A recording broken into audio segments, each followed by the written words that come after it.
Baik, Bapak Ibu, selamat siang. Assalamualaikum warahmatullahi wabarakatuh. Waalaikumsalam warahmatullahi wabarakatuh. Iya, selamat berjumpa kembali dengan saya ya. Mungkin agak ribet ya, tapi insya Allah nggak jadi masalah lah ya. Awalnya aja kita agak kesulitan, tapi sekarang sudah terhubung. Suara saya terdengar jelas? Terdengar, Pak? Baik.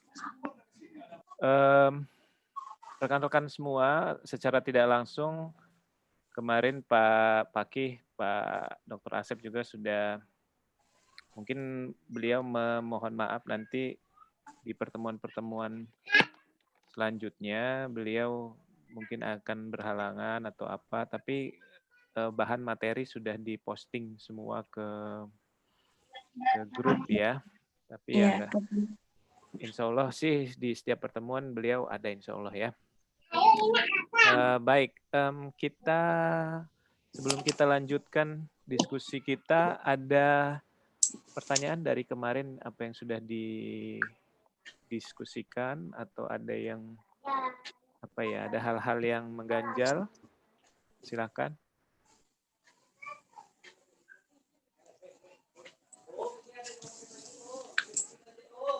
Belum ada ya? Oke, baik. Kalau begitu saya coba kita lanjutkan diskusi kita kemarin. Kita akan bicara teori, banyak teori dulu. Kemudian nanti kita akan banyak studi kasus seperti itu ya. Baik.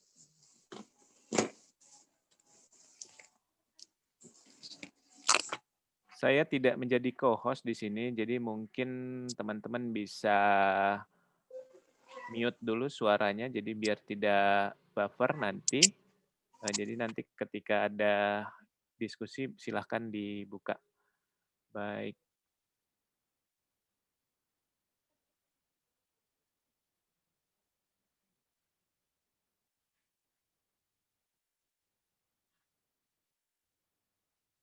Oh, ini salah ya, bukan ini.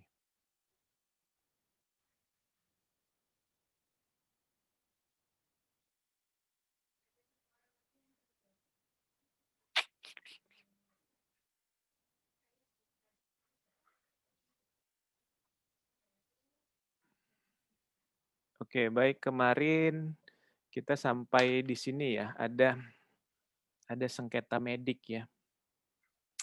Bapak Ibu yang saya hormati, sebenarnya hubungan, kalau teman-teman sudah baca PowerPoint-nya Pak Fakih itu, ketika ada hubungan yang terjalin antara tenaga medis, tenaga kesehatan, dan pasien, ini akan menjadi sebuah hubungan hukum. Tetapi dalam hubungan sosiologis, terkadang ini terjadi hubungan yang tidak seimbang.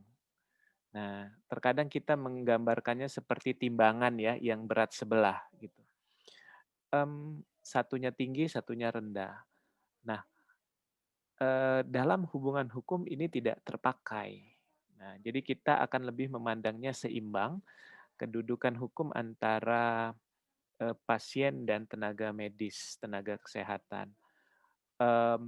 Di pasal 28 UUD 1945 dijelaskan bahwa memang kita kesamaan di mata hukum, itu yang menjadi dasar. Nah, tetapi kondisi sosiologis hari ini mungkin Bapak Ibu rasakan juga bahwasanya di masyarakat itu memandang dokter itu, bidan itu, perawat itu, mantri itu lebih tinggi. Kenapa? Karena rasa apa ya, rasa hormat, kemudian ilmu pengetahuan yang lebih tinggi dan kepercayaan. Jadi kita ibaratkan dalam kondisi sosiologis ada hubungan yang aktif dan pasif seperti itu. Nah, sebagai sebagai tenaga kesehatan dan tenaga medis kita harus sadar bahwasannya kita tidak boleh menempatkan atau memanfaatkan kondisi itu terhadap pasien kita gitu. Jadi kita harus memandang mereka sama kedudukannya dengan apa yang kita lakukan sehari-hari gitu. Jadi sama seperti itu ya. Nah, Saya tulis di sini hubungan biomedis aktif dan pasif. Kemudian rasa pasif pasien didasari rasa kepercayaan kepada sebuah profesi kedokteran. Mmm, saya pernah mengikuti seminar kesehatan ya, di international conference itu kebetulan waktu saya masih di Jepang. Jadi ada degradasi, kualitas tenaga dosen, ya terjadi di, khususnya di Asia Pasifik. Jadi ada profesor dari Jepang, dia meneliti, tingkat kualifikasi dokter, gitu. Nah, tetapi masyarakat awam tidak tahu itu, gitu. Sehingga mereka memutuskan bahwa ditambah lagi magangnya menjadi 5 tahun. Tuh bayangkan seperti itu ya. Mmm, tetapi, di Indonesia kan beda aturannya begitu.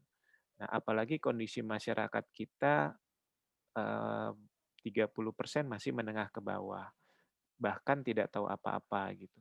Kalau di kalangan perkotaan saya pikir, tidak banyak permasalahan gitu ya, karena masyarakatnya juga kita anggap SDM-nya maju.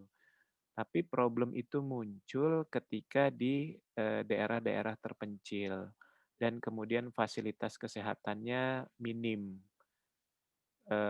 Banyak case yang terjadi sehingga mereka menerimanya ikhlas kalau keadaan itu memang keadaan terburuk seperti itu. Dan banyak dirasakan oleh di asosiasi bidan dan, perawat ya, yang di daerah-daerah kecil gitu, yang di puskesmas, dan lain-lain gitu ya.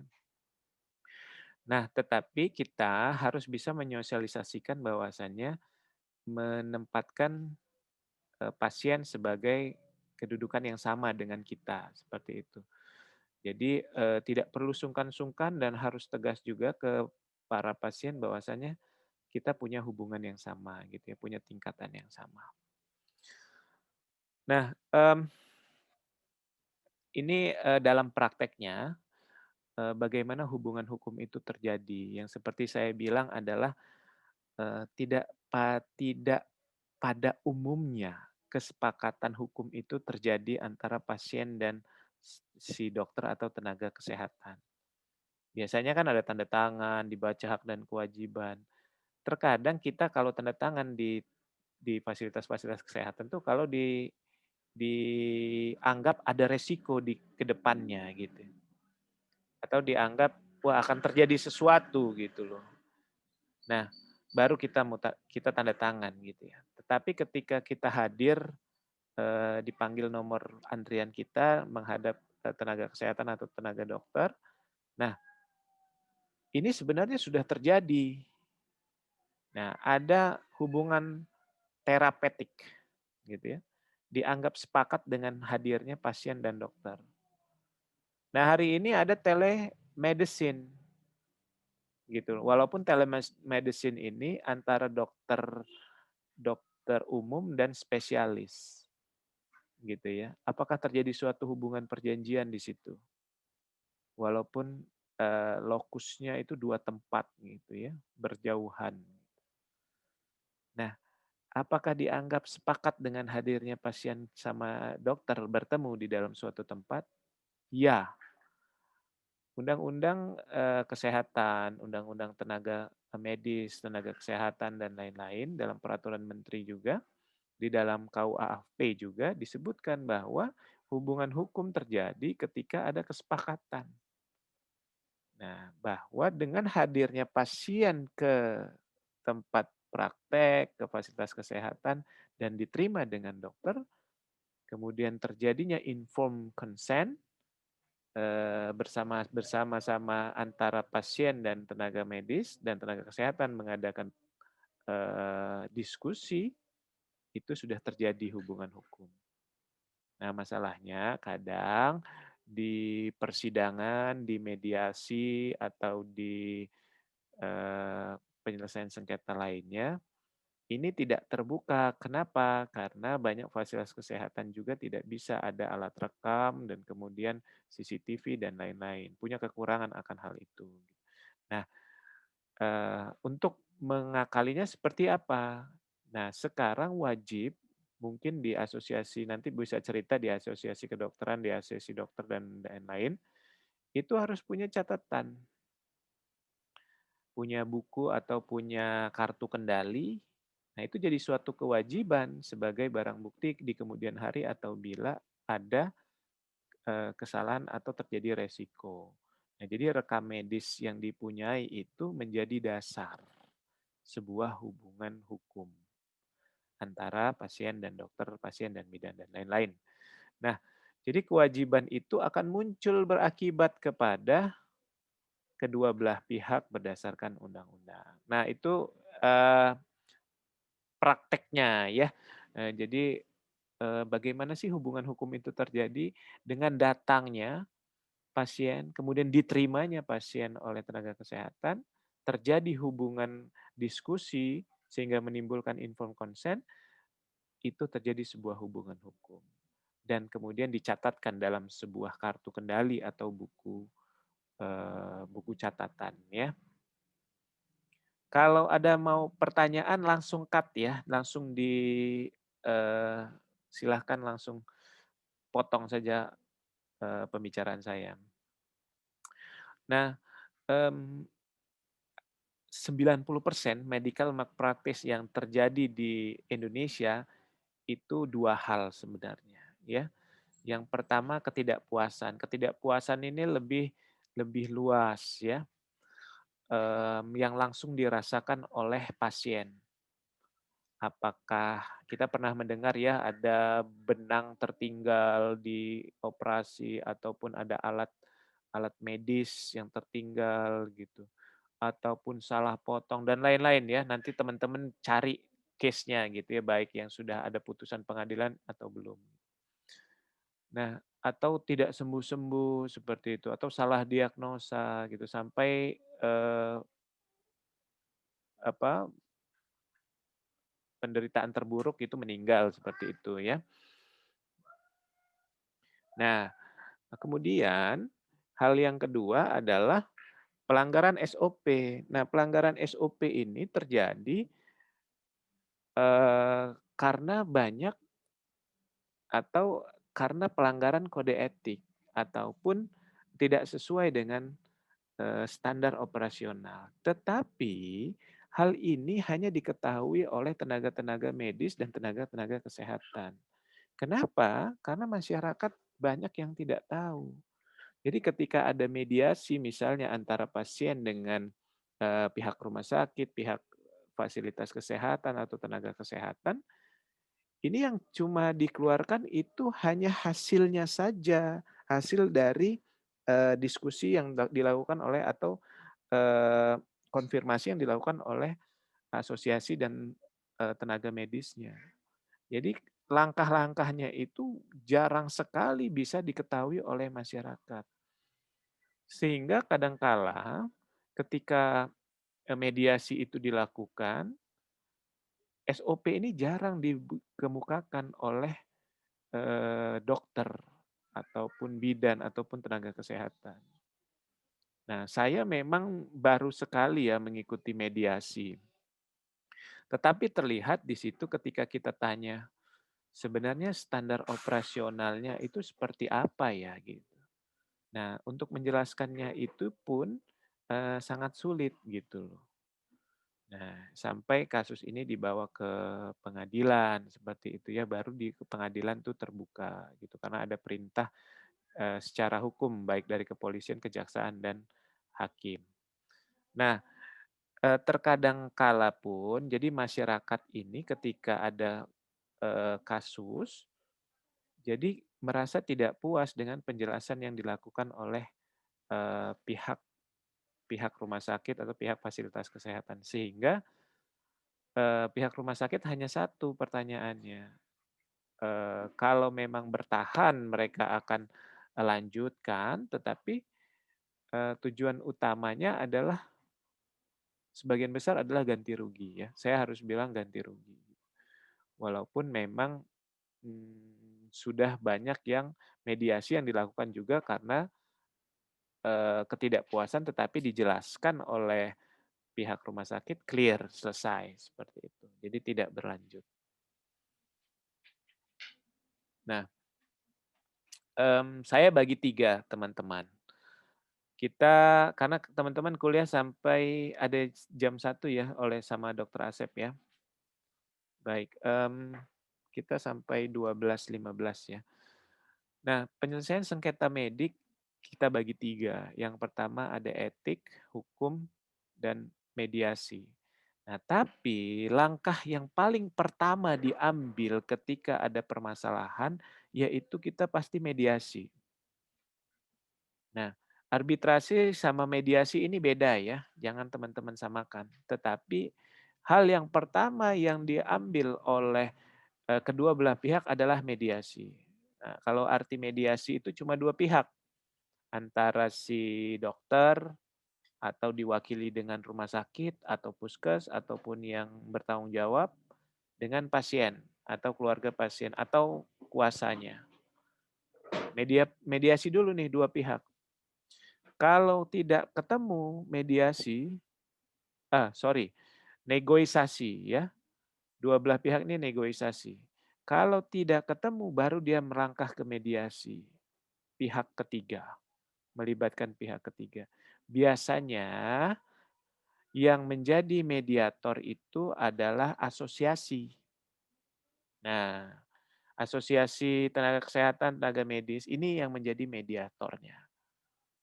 Gitu ya, sebelum ke langkah hukum selanjutnya.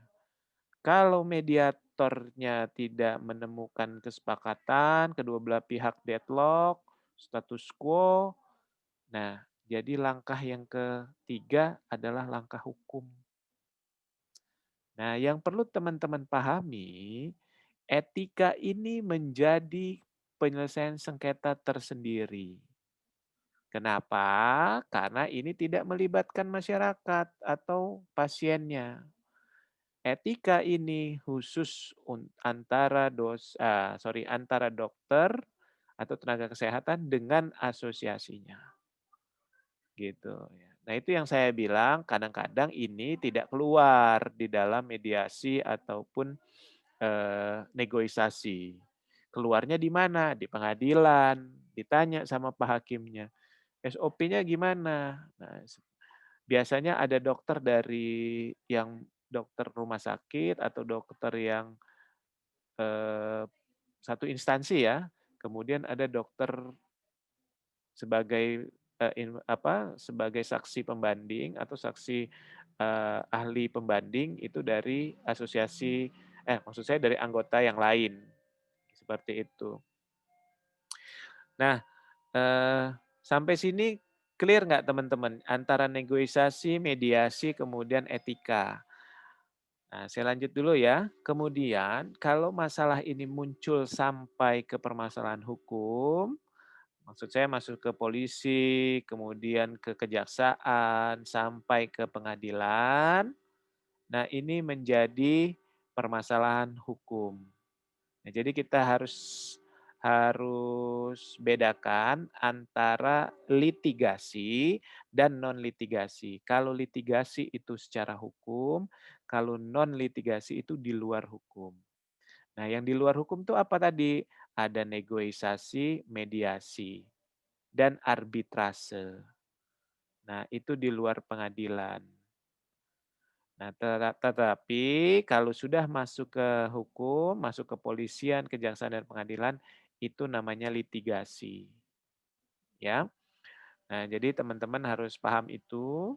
Jadi kebanyakan pada umumnya kalau terjadi sengketa medik, langkah yang diambil yang pertama adalah negosiasi.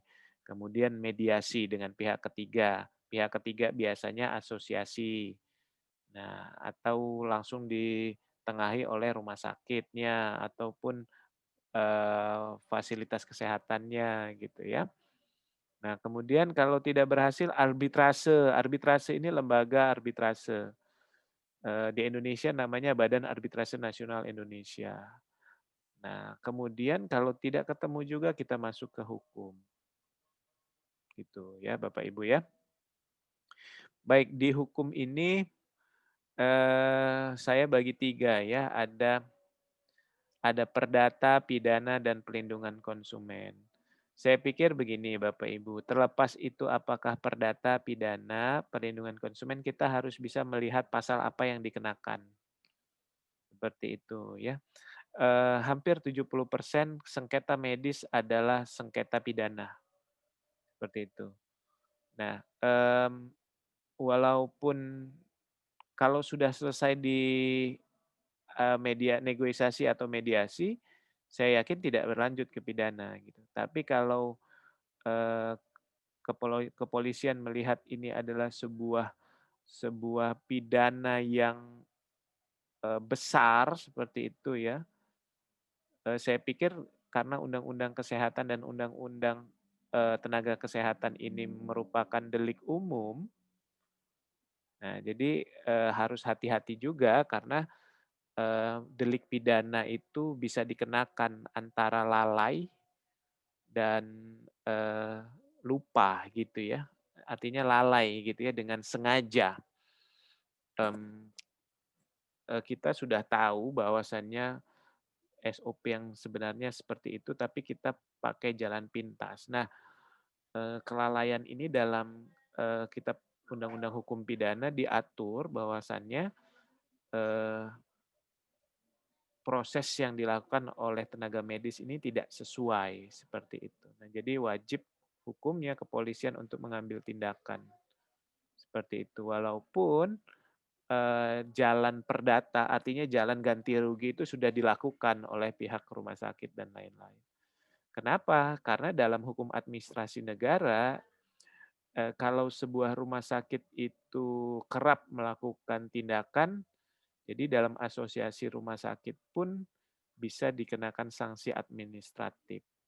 Nah, ini untuk pengelola rumah sakit juga dia harus hati-hati seperti itu. Tapi kita tidak masuk sampai ke ranah sengketa administratif fasilitas kesehatan ya. Kita bicara sengketa medis yang artinya malpraktis yang diakibatkan oleh tenaga kesehatan atau tenaga medis. Nah, saya yakin Bapak Ibu tenaga kesehatan dan lain-lain, mmm, tidak akan mengharapkan suatu yang di luar ekspektasi negatif ya.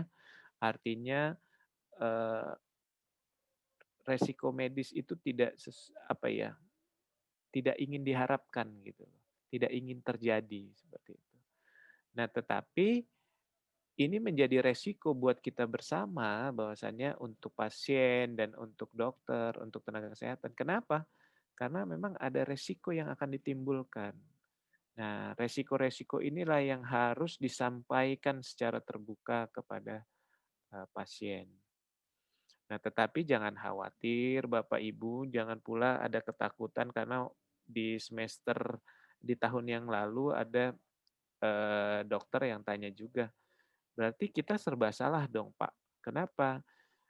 Di satu sisi kita menolong, kemudian di satu sisinya kita dihadapkan dengan ancaman.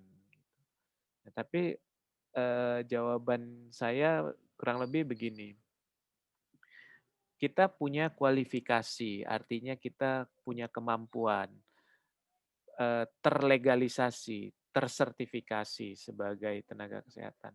Dan kita menjalankan implementasinya atau menjalankan, praktek kualifikasi kita dengan SOP yang sudah benar, dengan informasi yang sudah benar.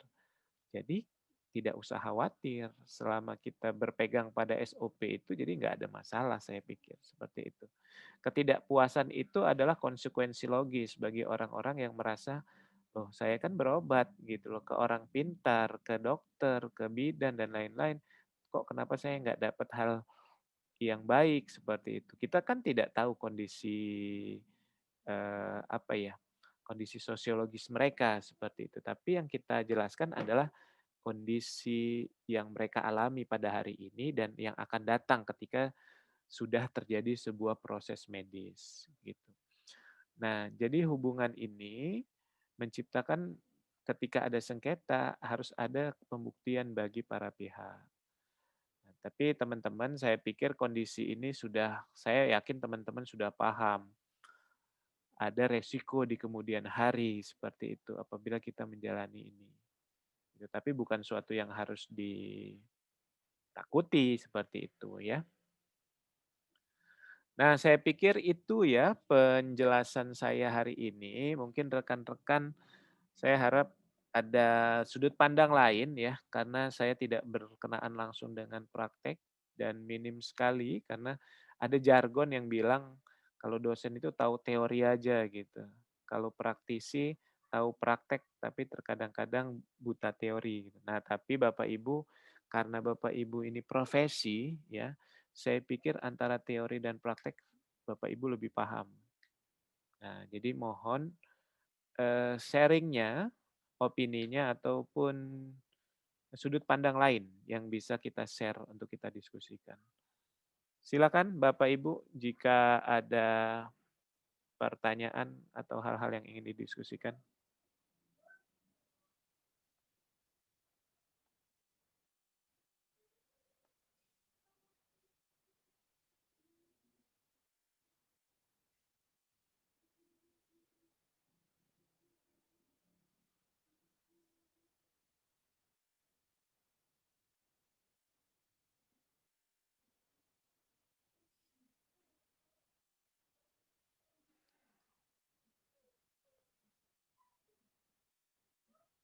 Atau ada pernah di instansi Bapak Ibu yang pernah terjadi ketidakpuasan dari masyarakat atau pasien, ataupun hal-hal yang lain yang berkenaan dengan penyelesaian sengketa? Halo Pak. Iya, Ibu Dokter Eliawati, silakan. Pak, saya pernah terjadi itu Pak sengketa Pak. Kebetulan di puskesmas saya Pak ya. Kebetulan saya yang menjalankannya. Saat itu ada pasien usia kurang lebih 56 tahun. Kebetulan riwayat penyakitnya itu Pak, kan sudah ada di rekam medis semua Pak. Ternyata ibu itu dengan kata lain luka dan dia ada riwayat gula. Luka itu di jempolnya gara-gara kesenggol dengan batu. Nah, karena luka itu Bapak, saya suruh ke IGD untuk dibersihkan. Nah, sebelum itu saya bilang sama teman-teman saya yang di IGD, Pak, karena saya kebetulan itu di Poli, Pak, bukannya di IGD. Saya bilang sama teman-teman saya, tolong sebelum melakukan tindakan info konsen dulu dan pasien tanda tangan atau suruh keluarganya. Kebetulan, Pak, keluarganya itu tidak mengantar si ibu. Yang mengantarnya itu tukang ojek. Nah, kan nggak mungkin kan Pak, tukang ojek kita suruh tanda tangan untuk persetujuan tindakan. Nah, ibu itu bersifat keras Pak. Bu, ini nggak bisa kita melakukan tindakannya. Soalnya ibu tidak ada keluarga yang untuk setuju. Nah, ya udah saya telepon anak saya katanya. Telepon anaknya juga sih nggak bisa ke puskesmas. Selanjutnya Pak, habis itu ibu itu memaksa, biarkan saya yang tanda tangan, saya bertanggung jawab dengan diri saya sendiri. Saya masih sehat dan saya bisa baca, bisa nulis. Nah, akhirnya Pak, teman saya itu melakukan, oke kalau begitu. Nah, itu Pak sebelum melakukan itu kita minta informasi dulu Pak sama kepala puskes, karena kan masalahnya tindakan di puskes ya Pak, takutnya ada apa-apa kejadian selanjutnya. Ternyata memang kami sudah berpikirnya pasti ada sesuatu. Kami suruh balik dia 3 hari Pak, kebetulan gulanya itu Pak tinggi, sekitar 400-an. Kami saran rawat untuk memantau gula, pasiennya menolak. Akhirnya kami suruh tanda tangan lagi Pak, karena dia menolak untuk dirawat. Nah, selanjutnya Pak, kan 3 hari tidak berkunjung, kirain kami kan udah sembuh tuh Pak. Ternyata kami dengar informasinya, anaknya tiba-tiba datang ke puskesmas marah-marah Pak. Ngadepnya ke saya, padahal saya nggak melakukan tindakan di IGD, kan dokternya beda Pak, karena saran saya suruh ke IGD. Marah-marah, bilangin ibunya sudah dibawa ke rumah sakit.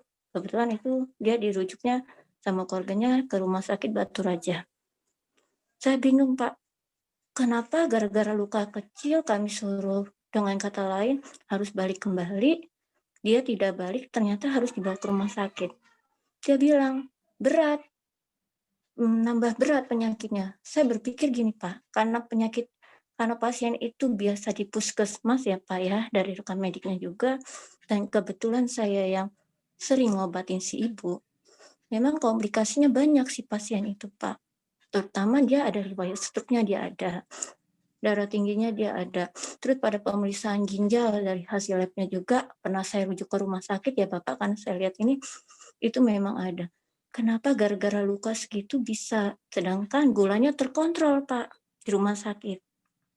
Nah, terus keluarganya nuntut Pak, supaya kami maksudnya pihak puskesmas yang bayarin pasien itu di rumah sakit Pak. Nah, saya bingung, lah kok bisa seperti itu? Nah, terus saya kompromi dulu Pak sama kepala puskes saya. Dia ngomong, gini aja, dok, Bapak, saya ngerasa saya bener loh Pak sesuai dengan SOP. Terus teman-teman yang di IGD juga, dan juga bukan saya ngelakuinnya. Karena intinya awalnya Pak, dia masuk BP, saya nyuruh ke IGD untuk dibersihkan dan ketemu sama dokter IGD. Tapi kenapa saya harus tanggung jawab? Apakah karena saya yang pertama? Gitu Pak. Nah, selanjutnya Pak, saya sendiri, oh gitu ya Pak, begini aja lah Pak, karena kepala puskesmas saya nggak bisa ngambil keputusan Pak. Di sisi lain, itu termasuk keluarganya juga, dan di sisi lain saya sebagai stafnya ya Pak ya, karena dia kalau di Belambangan ini Pak, rata-rata ya mayoritasnya sekeli lah Pak, dengan kata lainnya Pak, saya ini orang asing Pak, bukan pendatang, Ya. saya orang sini pendatang. Akhirnya Pak saya berpikir gini, Pak gini aja lah Pak, saya ke Baturan, saya pingin ngelihat bener nggak si ibu dirawat gara-gara lukanya. Mhm. Saya gituin Pak. Saya sama perawat saya Pak yang senior, ke sana Pak, ke Batu Raja. Pas saya lihat Pak di sana dia sehat-sehat aja loh Pak, nggak ada problem. Terus lukanya itu Bapak sembuh loh Bapak.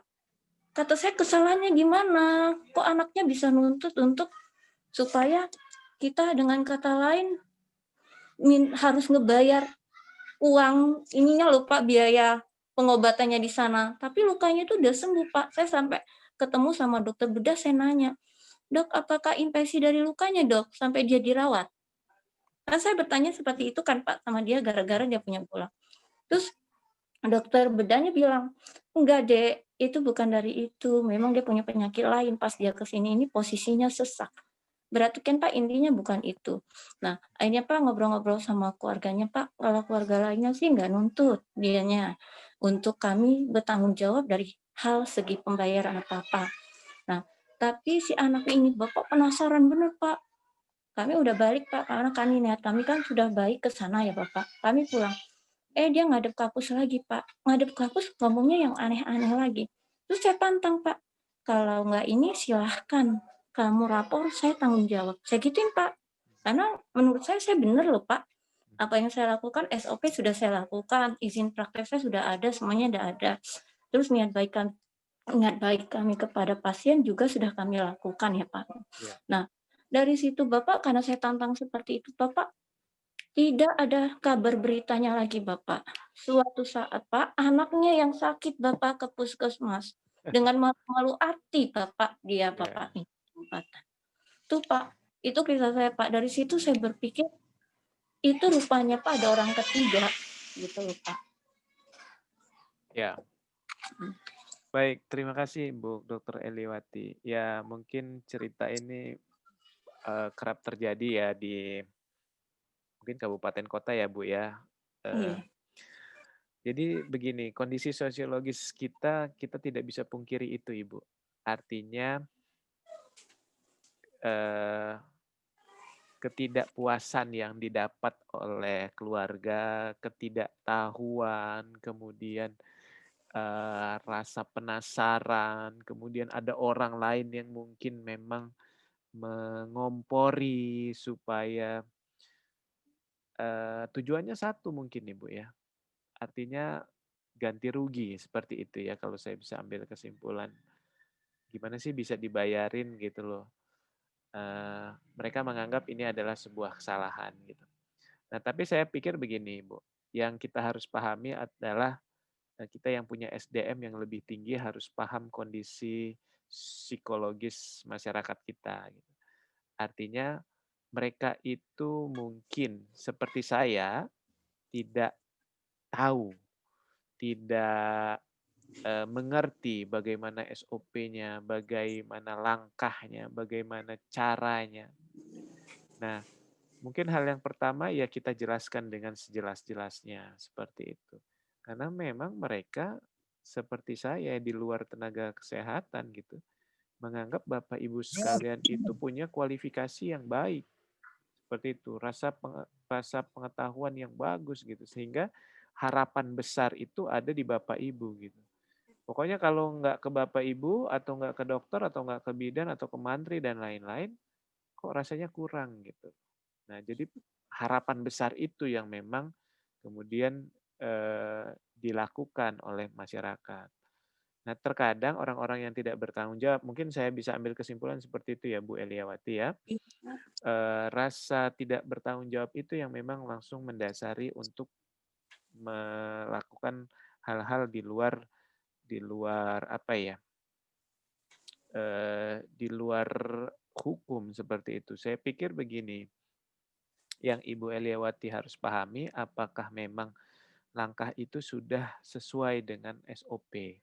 Saya pikir kalau melihat cerita Bu Eliawati nggak ada permasalahan gitu ya. Kalau saya nggak tahu kalau puskesmas sudah ada IGD-nya ya Bu ya? Udah Pak, Udah kebetulan ada. rawat inap kami ada Pak, kami rawat jalan dengan rawat inap Pak, Iya. kebetulan. Kalau Heeh. Ibu Eliawati di Poli ya. Nah, Aku kebetulan Bapak kadang di Poli Pak, kadang di IGD, tergantung piketnya Pak, kami tapi Pak. hari itu tidak bertugas di IGD. Di IGD Pak, aku Ya. kebetulan tugasnya di BP Pak. Oke, baik. Mungkin saya kalau salah tolong dikoreksi ya. Iya Pak. Di dalam SOP rumah sakit atau fasilitas kesehatan, semua segala jenis penyakit kan harus masuk ke IGD ya, kalau kalau, perlu tindakan seperti itu ya, Bu Dokter ya. Eee, saya pikir SOP-nya sudah benar, seperti itu. Nah, ini hal-hal yang di, luar kebiasaan, artinya permintaan pertanggungjawaban yang tidak sesuai gitu. Nah, tapi yang harus kita pahami ketika kita sudah melakukannya sesuai SOP, nggak ada langkah lain kalau tidak bertahan bahwa kita benar. Nah, Iya Pak. silahkan kalau mau pembuktian, ya silahkan jalur yang lain, jalur hukum ada, jalur eh, protes, artinya jalur nota keberatan juga ada ke fasilitas kesehatan, ya silahkan saja gitu. Artinya SOP yang sudah kita lakukan ya sudah sesuai pada ketentuannya seperti itu.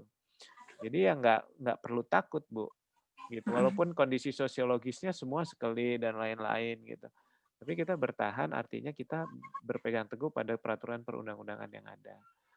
Nah mungkin klise ya Bu ya Mhm. permasalahan ini, tetapi memang rasa ketidaktahuan masyarakat itulah sebagai modal mereka untuk menuntut seperti itu. Nah terkadang kita itu ciut juga ketika melihat ada keluarga marah-marah dan lain-lain. Sering Pak di sini Pak. Ya gitu ya. Artinya kita hadapi, kita dengan nada yang ya biasa-biasa saja, kita sudah jelaskan, kalau ya tidak puas ya silakan ambil jalur yang lain gitu. Mmm. Jadi no problem saya pikir ya. Kalau ada orang emosi ya gitu ya tinggalin aja lah Bu, gitu. Nah itu ya Oh, iya saran bener. saran saran saya ya, tapi ketika kita sudah jelaskan sesuai dengan SOP-nya, sesuai dengan kualifikasi kita, ya selebihnya ya kita serahkan kepada mereka, silakan. Kita punya hak-hak masing-masing kok yang diberi oleh undang-undang gitu. Saya punya hak jawab, Bapak punya hak bertanya. Setelah saya jawab, kalau Bapak tidak puas ya silakan, langkah lain silakan diambil seperti itu. Saya pikir begitu Bu Dokter Elewati, ya apa ya, Iya. studi kasus yang bagus menurut saya.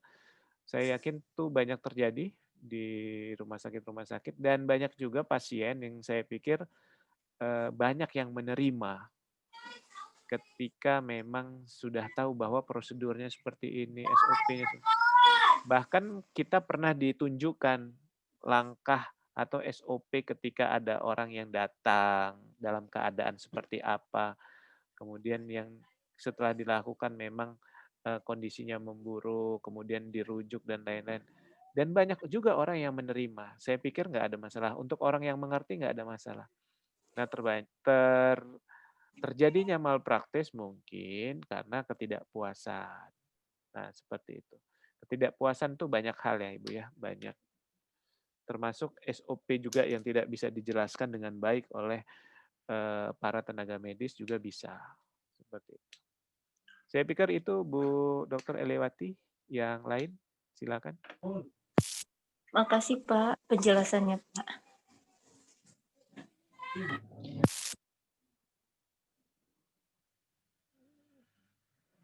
Cukup, tidak ada pertanyaan. Baik, mungkin minggu depan kita masuk ke